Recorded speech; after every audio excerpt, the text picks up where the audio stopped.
네, 2023년 6월 19일 월요일 장 마감 방송 시작하도록 하겠습니다. 자, 오늘은 코스피 2609.50, 코스닥 888.61, 코스피 200이 343.13, 선물이 345.10으로 마지막에 꼬리를 달면서 베이시스 1.97로 마감을 했습니다. 시장 베이시스가 2.13, 2.12 요 정도 됐을 거예요. 그래서 어, 약간의 저평가로 마감을 했습니다만 이 정도 차이는 사실 뭐 크지 않습니다. 이 정도 차이는 그냥 뭐 비슷하다고 보면 될 것 같아요. 오늘은 이제 미국이 휴장일입니다. 이제 금요일에 미국 내만휴의 날 종료 끝에 이제 하루 이렇게 휴장하는 날이고, 어, 6월물 거래와 이제 9월물 거래의 변화를 이제 보신 분들은 아시겠지만 6월물 거래가 마지막 딱 그 시작하기 이제 그 장 시작하기 전에 마지막으로 뻗어 올리면서 끝났어요. 그다음에 이제 10시 반으로 넘어오면서 9월물 시작하자마자 밀어냈었죠. 즉 그 모습을 볼 때도 어쨌든 개인들의 숏 비율로 개인들 끝까지 무너뜨리게 만드는 효과. 6월 한 달 내내 6월물 한 달이 아니라 세 달 내내 개인들 숏 포지션에서 허우적거리게 만들었다라는 겁니다. 그러고 나서 완전히 뒤집혔냐라고 보기에는 조금 그렇게 해석하기는 좀 어려운 게 여전히 9월물로 넘어가서도 개인들은 숏 비율이 높은 상태를 유지하고 있습니다. 물론 6월물보다는 조금 줄어들었어요. 그래도 개인들은 포지션을 바꾸지 않고 숏 방향이 일단 강세로 출발을 합니다. 뭐 넘어간 것도 있겠지만 자, 그런 상태에서 월요일 휴장을 맞이했고요, 미국은. 그래서 오늘은 사실 미국에서 특별한 이슈 없이 우리나라 자체로 많이 움직였습니다. 그래서 그런지 더욱더 가장 중요하게 생각하고 있는 344.60에 대한 추세 라인 인식이 오늘 좀 강했던 것 같습니다. 제가 오늘 장중에 카톡방과 라이브 방송에서 계속 언급 드리고 있었던 자리죠. 아침에 갭 하락 후 1시간에서 1시간 반, 30분에서 1시간 반 정도를 밀어내고 이제 자리 잡는지 확인해 보자 라고 카톡방에 시간까지 말씀을 드렸습니다. 그리고 오늘 당시에 이제 저점을 잡았던 자리는 1시간 45분이 흘렀을 때 10시 45분에 정점 찍고 이제 맞췄죠. 오늘 하락을. 그다음에 이제 그 다음에는 오후로 넘어갔던 거니까. 어쨌든 그런 과정을 통해서 일시적으로 제가 중요하게 생각하던 이 라인들 344.60 요 자리를 오늘 지켰습니다. 결국에는 지켰죠. 이탈을 순간적으로 조금씩은 했지만 결국 중요한 거는 종가에 살리냐 마냐였죠. 그래서 오늘 마지막에 종가 꼬리를 달면서 또 정상 범위를 회복했습니다. 즉 아직 방향성에 대해서 뚜렷하게 예단하기 어려운 그런 구조를 만들었습니다. 그냥 오늘 그냥 뚫어냈으면 밑으로 하방으로 뚫어냈으면 아 이제는 좀 밀리는 코스로 가는구나 이 지점이나 다음 지점을 향해서 흔들어 되겠구나. 왜 7월 달에 옵션 포지션도 썩 좋지 않은데 7월 한 달 약간 고생하는 그런 그림이 그려지겠구나라고 판단할 수도 있었겠지만 또 오늘 그 자리를 지키면서 살렸죠. 외국인들이 누적량이 선물 매도가 별로 없기 때문에 이번에는 외국인들이 얼마나 샀다가 파는지 계속 그걸 지켜봐야 되는 그런 상태잖아요. 어디 갔어 수급. 그래서 오늘도 한 4천억 정도까지 팔지 않았어요 아까? 여기가 이제 라인이 외국인들이 선물 최고로 많이 팔았을 때가 3,500억에서 3,700억 거의 4천억 가까이 팔고 있다가 종가에 이제 1,600억대로 좀 축소를 했습니다. 뭐 그래도 오늘은 외국인 현물 선물 그다음에 콜옵션까지 모두 매도 가닥을 잡은 날이라 올라가는 데는 제한이 있을 수밖에 없었어요. 그래서 오늘 같은 날은 제가 파생반에도 올려드렸듯 오늘같이 매도 수급이 있는 날에는 매도 수급이 강한 날에는 내려올 때 롱을 잡는 것보다 올라오는 저항 라인에서 숏을 잡고 단타를 하는 것이 차라리 더 낫다라고 말씀을 드렸던 거고요. 그러면서 오늘 결국에는 박스 라인으로 끝났습니다. 그래서 긴 포지션을 잡을 수가 없는 상황이에요. 지금은 방향성에 대해서 뚜렷하게 나온 다음에 접근을 해야지. 지금 상태에서 다음날 양봉으로 또 이 자리로 들어오면 그냥 박스입니다. 박스로 만들어지기 때문에 옵션 양매수를 잡으면 뭐 그러면은 이제 범위가 어디로 움직일지 모르면 양매수 잡으면 되는 거 아닙니까? 양매수와 지금 1억 박스로 그냥 흔들면은 그냥 다 죽는 거예요. 위도 죽고 아래도 죽고. 그러면 위도 죽고 아래 주는 박스라면 양매도 잡으면 되지 않겠습니까? 양매도 잡다가 방향 틀어버리면 양매도 다 죽는 거예요. 양매도는 죽는 정도가 아니죠. 박살이 나죠.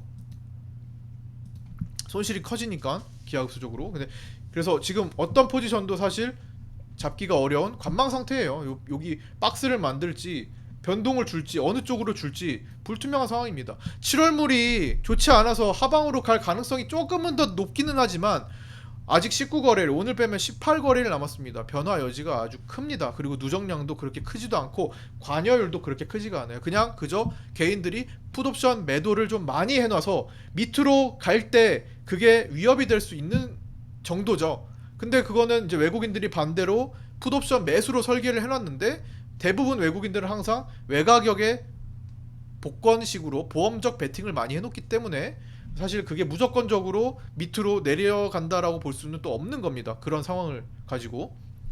그리고 기본적으로 선물이 강세를 유지를 하고 오늘 팔았다고 해서 뭐 약세로 바뀌는 건 아니잖아요. 그래서 중장기적 시야는 어쨌든 강세를 유지한 가운데 조정을 받아야 되는 건 맞는데 미국장도 이제는 어느 정도 일단락 될 수 있는 환경이니까 그렇다고 해서 뭐 폭락을 보이고 그런 흐름은 아니지만 개인들이 또 숏을 잡고 있으니까 어쨌든 미국장도 어느 정도 완급 조절을 해야 될 필요성이 있는 상황에서 제가 그런 상태라면 이제 지난달보다 지금까지보다는 미국장 효과를 아침에 보기가 어려워졌죠. 즉 미국장이 크게 올라서 우리는 갭상승을 보여왔는데 그동안은 자주 보여왔는데 이제는 그럴 확률이 많이 줄어들었기 때문에 갭상승 이제 두 번 볼까 한 번 보고 막 그럴 수 있다라는 거죠. 그래서 우리나라 자체의 움직임이 더욱더 중요해졌습니다. 그래서 이 방향에 대해서 아직 확정이 안 된 상태로 조정이 필요한 상황이에요. 조정은 두 가지 방식으로 크게 나눌 수가 있습니다. 첫 번째로 기간 조정, 두 번째로 가격 조정. 아니 가격 조정을 먼저 생각해야죠. 가격 조정, 기간 조정. 보통 조정이라고 하면은 가격을 떨어뜨리겠다 생각을 많이들 하시잖아요. 그렇지 않습니다. 기간을 길게 늘어뜨려서 횡보를 하는 것도 조정이에요. 그렇게 매물을 시간을 통해 소화하는 방법이 있고 가격을 변화시켜가지고 매물을 소화하는 방법이 있다라는 겁니다. 시간을 소화하는 방법.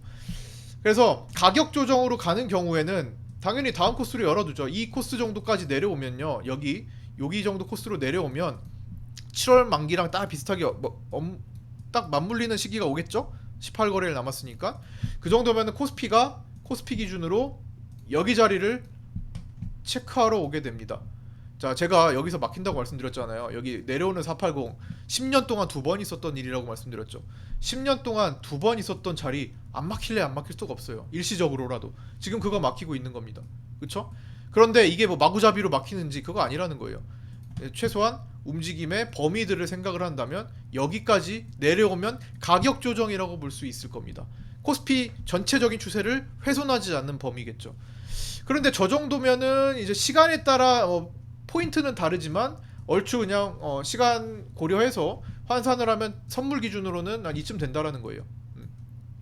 만약에 기간 조정으로 간다. 기간 조정으로 가면 굳이 시장 지수를 많이 떨구지 않아도 시간을 끌면서 만나는 거죠. 이 올라오는 라인들을 기다려서 위에서 만나는 거지. 기간 조정으로 가면 여기를 타는 거게 되겠죠. 요 안에 여기서 크게 벗어나지 않고 그것도 같은 효과를 가져옵니다. 물론 가격을 급락시켜서 떨어뜨리면 누군가는 싸게 잡을 계기를 만들 수 있기 때문에 외국인들이나 기관들처럼 돈이 많은 사람들 입장에서는 싸게 만들어주는 게 유리해요. 이렇게 급락을 만들어서 개인들 공포감에 개인들이 밑에서 하방 베팅을 만들게 하고 지난번처럼 제가 작년 9월달에 유튜브 영상 찍은 거 있잖아요. 여기서 개인들이 옵션 변화하는 거 그거 데이터 17년치 찾아본 거 있어요. 16년인가 17년치 찾아본 거 있습니다. 유튜브 가셔서 시간 옛날 거로 이때가 언제야? 8월이었나 9월이었나 그때 가시면 제목 중에 요거 이전이다. 여긴 안 보여요.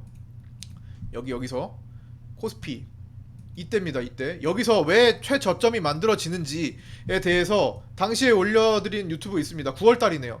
9월달에 찍은 거 있습니다. 16년에서 17년간의 데이터를 다 살피면서 만들어낸 거 있습니다. 그거 관심 있으신 분들은 가서 찾아보시고요.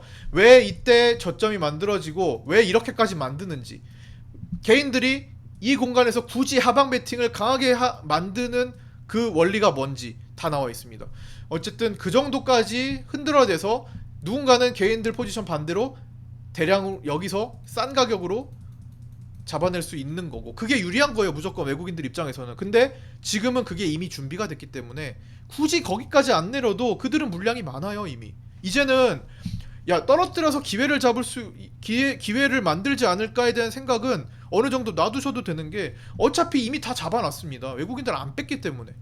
어. 장기적으로 이미 외국인들이 현물 많이 사뒀잖아요. 작년 8월부터 해가지고 어마어마하게 사뒀단 말이에요. 그러니까 더 이상 뭐 얼마나 잡겠습니까? 이제는 트로이카 종목들을 움직여서 올려야죠. 그래서 조선주들 반응 나오는 거고, 뭐 조선주들 뭐 갑자기 잘 됩니까? 원래 우리는 조선주 일감이 많은 상태였어요. 근데 지금 트로이카 부각시킬 때쯤 되니까 조선주 이슈 많이 나오고, 또 조선주 다음에 어디라고 말씀드렸습니까? 건설 분야. 아니 지금 건설 올라가는 거 우크라이나 이슈라고 하는데 그거는 그냥 표면적인 이유죠. 핑계를 만드는 거죠. 우크라이나 때문에 올라간다, 건설주 움직인다, 이걸 만드는 거지 실제로는 그냥 트로이카 움직이는 겁니다. 트로이카 쪽에 돈이 들어올 만한 합리적인 합당한 이유를 만드는 거예요. 그냥 합리적 사람들한테 설명하기 위한 그 내용을 붙여주는 겁니다. 기사를 통해서. 그 다음에 뭐 증권사 레포트 같은 것들을 통해서 만들어 줍니다. 그냥 실질적으로는 그냥 트로이카 순환매가 시작된 겁니다. 트로이카 순환매 시작되면 뭐라고 했어요? 시장은 장기 상승을 준비하고 있다. 이렇게 1대1로 매칭해도 될 정도라고 말씀드렸죠. 예. 그래서 지금 그 트로이카주들 변화하는 거, 조선중공업, 해양, 그 다음에 건설에서 파생된 모든 섹터, 철강까지 포함해가지고, 그 다음에 증권업, 금융업, 은행, 증권, 은행, 그 다음 무역 쪽, 이렇게 순환하면서 터질 것. 그 다음에 이게 약간 이제 별칭인데 신트로이카라고 해가지고 약간 반도체를 그렇게 칭하기도 해요. 그게 먼저 사전에 움직였죠. 신트로이카로 해당될 수 있는 반도체가 먼저 움직여줬고, 근데 이제 전통 트로이카주들은 이제 순환매가 다시 시작됐다. 언제 이후로요? 2020년 4월 이후로 다시 붙기 시작했습니다. 그거를 잘 체크하고 그런 흐름들을 체크하셔야지, 우크라이나 테마는 그냥 표면적인 이유일 뿐이에요. 그냥. 그래서 이제 그런 흐름들, 그래서 굳이 많이 떨어뜨릴 필요가 없다라는 겁니다. 그들 입장에서도. 그러니까 거기까지 안 내리고 그냥 시간 끌어서 조정 놔도 충분합니다. 다만 적당히 하방으로 먼저 여기 지금 오늘 중요하게 말씀드렸던 344.60 이 자리를 깨고 내려온다면 일시적인 아까 코스피랑 매칭시킬 수 있는 그런 자리까지는 열어두고 생각을 해야 된다. 언더슈팅이 나온다면 좀 더 빠질 수는 있겠지만 그렇게까지 힘이 하방으로 실릴 만한 정도는 아니에요. 어차피 9월달에 다시 끌어올려야 되기 때문에. 그래서 너무 크게 우려하실 건 없고, 조금 적당히 내려오면 또 그걸 기회로 활용하실 수 있을 거고요. 정말 오버해서 갑자기 어떤 일이 터져서, 예를 들어 갑자기 중국 대만 이슈가 터진다거나 어떤 사고가 발생해서 언더슈팅을 세게 보인다 하면 그건 진짜 절호의 찬스가 되겠죠. 이미 트로이카주에 돈이 들어온 이상. 그거는 오래 들어오고 오랫동안 잘 안 빠지려는 성질이 있습니다.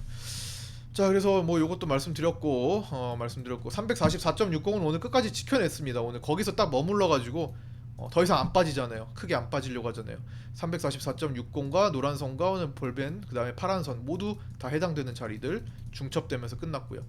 지킬 자리는 지켜주면서 끝났다는 겁니다. 그래서 이제 역할은 내일과 모레로 넘어갔습니다. 내일과 모레는 344.60이 아니에요. 이제 시간이 지나면 라인은 바뀝니다. 항상 오늘 기준으로 살펴야 되고, 그거는 카톡방에 들어오시면 그런 것들을 수치를 파악하고, 방송을 들어오시면 파악할 수 있습니다. 예. 그래서 카톡방 신청해서 들어오시라는 거예요. 예. 뭐 카톡방 들어온다고 지금 공개 카톡방은 돈 내는 거 아니잖아요, 그죠? 그래서 왜 그걸 신청 안 하고, 그 정도도 이제 그럴 정도로 이제 의욕이 없으시면은 뭐 어쩔 수 없는데, 최소한 거기 들어오셔서 내가 놓칠 수 있을 만한 것들을 놓치지 않는 것만으로도 뭐 반은 먹고 들어가는 거 아니겠습니까?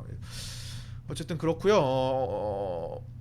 위클리 옵션 얘기를 좀 해야 되는데 이거는 내일 하도록 하는 게 좋을 것 같아요. 너무 길어질 것 같아요. 왜냐면은 위클리 옵션 오늘 포지션 말고 위클리 옵션이 이제 바뀌는 것에 대해서 적었는데, 요거는 이제 어차피 이제 시간이 남아 있으니까 변화는 내일 좀 시간이 여유가 있을 때, 내일이든 시간이 여유가 있는 날에 다시 한번 언급을 드리고요. 이번 주 위클리 옵션 현재 기준으로는 외국인들이 자극적인 양방을 만들고 있습니다. 개인들은 상방에 좀 무게를 둔 포지션을 취하고 있고요. 금융투자는 보합 지키기 혹은 범위가 제한된 양매도 포지션을 형성하고 있습니다. 물론 화요일, 수요일, 목요일로 가면 갈수록 바뀔 수 있겠죠. 그때 거래가 더 많이 생길 테니까. 그래서 변화하는 거 실시간으로 좀 잘 파악을 하셔야 될 것 같고요. 그다음에 유클레이션 변화는 이제 다시 얘기하기로 했으니까. 네 번째. 오늘 시장 테마는 우크라이나 살리기입니다. 아까 전에 방금 전에 이제 건설 섹터 얘기하면서 이제 표면적인 이유를 말씀드렸지만 그 표면적인 테마에 좀 중심을 맞춰서 얘기를 한다면 결국에는 오늘 하루 종일 지배했던 건 우크라이나 전장 복구. 전장 복구 여러 가지 분야가 있죠. 주택 복구, 철도 복구, 뭐 지뢰 제거, 오타네요. 지뢰 제거, 그다음 통신 복구, 그다음에 기타 인프라 복구 등등이 있는데 이제 주택 복구는 이제 모듈러 주택과 일반 건설, 그래서 건설사들 움직이는 거 있었고 모듈러 쪽에서는 뭐 SY나 금강공업, 뭐 덕신하우징, 뭐 밑에서 조금 뭐 작은 거래는 다스코 정도가 슬쩍 움직이는 게 있었습니다. 뭐 철도 복구는 지난번에 금요일에 움직였었죠. 뭐 데아티아이, 그다음에 오늘은 현대로템이 조금 강했는데 뭐 금요일에는 이제 푸른기술이나 데아티아이 이쪽으로 현대코퍼레이션, 부산산업 이쪽으로 좀 움직였고요. 그다음 지뢰제거는 뭐 디알텍이나 퍼스텍이 오늘 움직임이 있었습니다. 통신복구 쪽으로는 오늘 상한가 관계 보이네요. RB K그룹, 이거 이노인스트루먼트가 일단 오늘 주목받는 그런 움직임이고 별도의 내용도 있겠지만 어쨌든 종합적으로 우크라이나 쪽에 우크라이나 복구 쪽에 지금 관심을 갖고 움직였다. 뭐 기타 인프라 복구에는 이제 토목주들이 조금 움직였었죠. 오늘 뭐 자연과 환경이라든지 시공테크라든지 뭐 등등 범양건영 뭐 이런 쪽이 좀 움직였고 그 중심에는 뭐 삼부토건이 대장으로 있는 것 같아요. 그래서 뭐 이런 쪽으로 오늘 우크라이나와 연관된 종목들이 많이 강했다라는 거. 우크라이나 쪽은 뭐 결국에는 계속 이런 식으로 순환을 하고 있어요. 또 나중에는 이러다가 또 네옴시티 종목으로 연관지어서 또 움직일 수 있을 겁니다. 어쨌든 그거는 계획이 있는 거니까 네옴시티에 대해서 또다시 한 부각 받을 수 있겠죠. 뭐 그런 것들도 미리 준비해 볼 수도 있을 거고요. 뭐 네, 뭐 나머지는 이제 내일 이어서 얘기하면 될 것 같습니다. 오늘 여기까지 마치도록 하고요. 네, 카톡방 들어오셔서 같이 공부해 주셨으면 좋겠고요. 010-8719-2757에 문자 혹은 카톡으로 신청해 주시면 되고요. 유튜브 댓글에 나와 있는 주소로 문의 주시면 더 빠르게 들어오실 수 있습니다. 자, 구독과 좋아요, 알림 설정도 부탁드리고요. 내일 아침 8시 40분에 아프리카 TV 및 유튜브 라이브 그리고 각자 계신 카톡방에서 인사드리도록 수고하셨어요. 하겠습니다. 고생들 많으셨습니다. 감사합니다.